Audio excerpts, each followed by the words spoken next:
महाराणा प्रताप का बचपन और जीवन उनकी वीरता और साहस की कहानियों से भरपूर है, जो आज भी भारतीय इतिहास में महान योद्धा के रूप में याद किए जाते हैं। एक स्पोर्स महाराणा प्रताप राजपूत शौर्य और गर्व का प्रतीक थे और उनका नाम राजस्थान के मेवाड़ रियासत के इतिहास में एक महत्वपूर्ण स्थान रखता है। वे मेवाड़ के महाराणा थे और 16वीं सदी के मध्य में जन्मे थे। महाराणा प्रताप ने मुगल सम्राट अकबर के खिलाफ अपनी जीवन भर कठिन प्रतिस्पर्धा की और अपनी स्वतंत्रता के लिए संघर्ष किया। उन्होंने राणा उदय सिंह के बाद मेवाड़ के गढ़ सिसोदिया के महाराणा के रूप में राज्य का प्रबंध किया। उनकी प्रमुख लड़ाई मेवाड़ के हल्दीघाट युद्ध में हुई, जिसमें वे मुगल सेना के खिलाफ लड़ते हुए अपने घोड़े चेतक के साथ प्रसिद्ध हुए।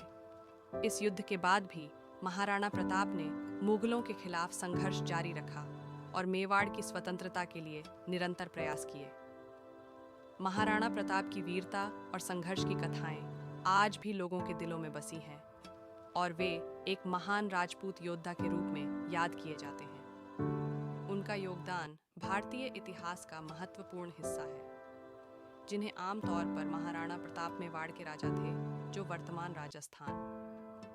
वह मुगल सम्राट अकबर की विस्तारवादी नीति के खिलाफ राजपूत नेतृत्व करने के लिए उल्लेखनीय है, जिसमें हल्दी घाटी की लड़ाई और देवेर की लड़ाई है, जिसने उन्हें एक लोकनायक में बदल दिया है। प्रारंभिक जीवन और परिग्रहण।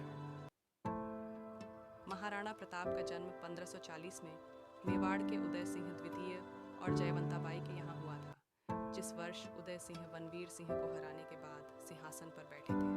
उनके छोटे भाई शक्ति सिंह, विक्रम सिंह और जगमाल सिंह थे। प्रताप की 2 सौतेली बहनें भी थीं, चंदकंवर और मानकंवर। उनका विवाह बिजोलिया के अजबदे पुणवार अमर सिंह प्रथम से हुआ था।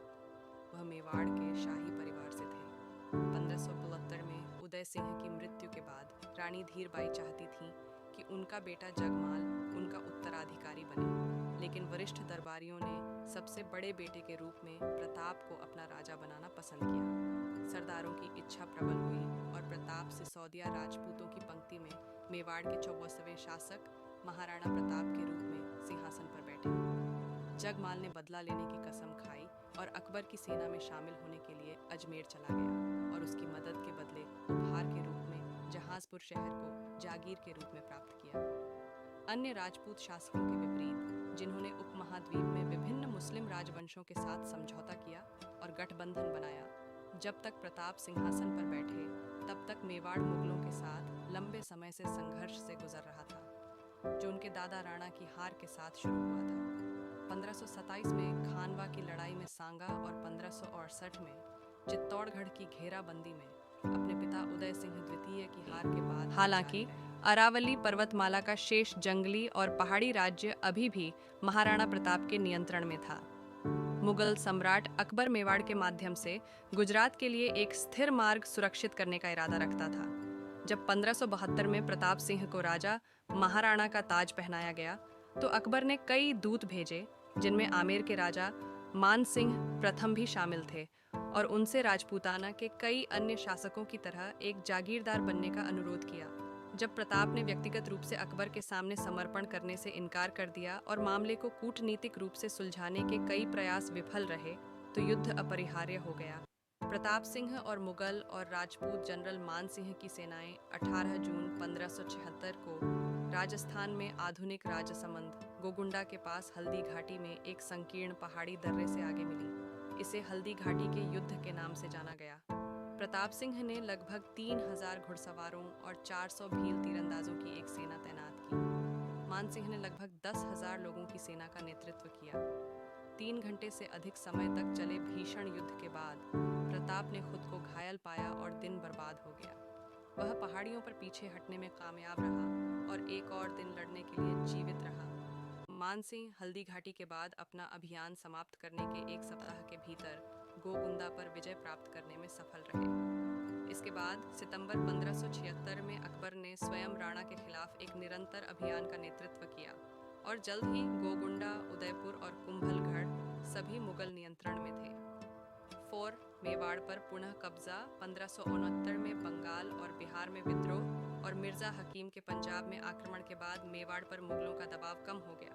इसके बाद अकबर ने 1586 में मेवाड़ पर आक्रमण करने के लिए जगन्नाथ कछवाहा को भेजा। इस बार भी मेवाड़ सेना ने मुगलों को हरा दिया और उन्हें पीछे हटने पर मजबूर कर दिया।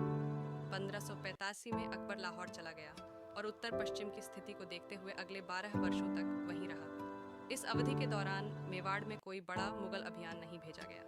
स्थिति का लाभ उठाते हुए प्रताप ने मुगल सेनाओं को हराकर मेवाड़, इसकी पूर्व राजधानी को छोड़कर चित्तौड़गढ़ और मंडलगढ़ क्षेत्रों के अधिकांश हिस्से पर कब्जा कर लिया। मेवाड़ का पुनरुद्धार महाराणा प्रताप ने 56 क्षेत्र में शरण ली और मुगल गढ़ों पर आक्रमण करना शुरू कर दिया। 1533 तक उसने पश्चिमी मेवाड़ पर सफलतापूर्वक कब्जा कर लिया था, जिसमें देवर, आमेट, मदारियां, झावर और कुंभलगढ़ का किला शामिल था। फिर उन्होंने चवंड को अपनी राजधानी बनाया और वहां चामुंडा माता का मंदिर बनवाया। महाराणा थोड़े समय तक शांति से रहने में सफल रहे और मेवाड़ में व्यवस्था स्थापित करने लगे। 1585 से अपनी मृत्यु तक राणा ने मेवाड़ का एक बड़ा हिस्सा पुनः प्राप्त कर लिया था। इस दौरान मेवाड़ से पलायन कर गए नागरिक वापस लौटने लगे। अच्छा मानसून था, जिससे मेवाड़ की कृषि को पुनर्जीवित करने में मदद मिली। अर्थव्यवस्था भी बेहतर होने लगी और क्षेत्र में व्यापार भी बढ़ने लगा। राणा चित्तौड़ के पश्चिम के प्रदेशों पर कब्जा करने में सफल रहे, लेकिन चित्तौड़ पर कब्जा करने का अपना सपना पूरा नहीं कर सके। कथित तौर पर प्रताप की 86 वर्ष की आयु में 19 जनवरी 1577 को चवंड में एक शिकार दुर्घटना में लगी चोटों के कारण मृत्यु हो गई। उनके सबसे बड़े बेटे अमर सिंह प्रथम ने उनका उत्तराधिकारी बनाया।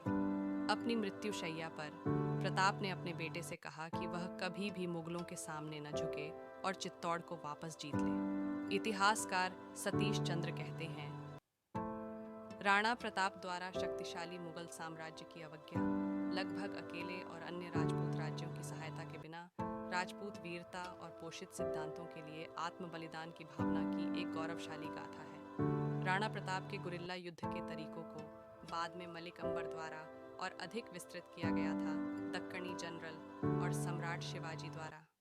गुरिल्ला रणनीति का उपयोग करके प्रताप की मुगलों की सफल अवज्ञा सम्राट शिवाजी से लेकर बंगाल में ब्रिटिश विरोधी क्रांतिकारियों तक के लिए प्रेरणादायक साबित हुई।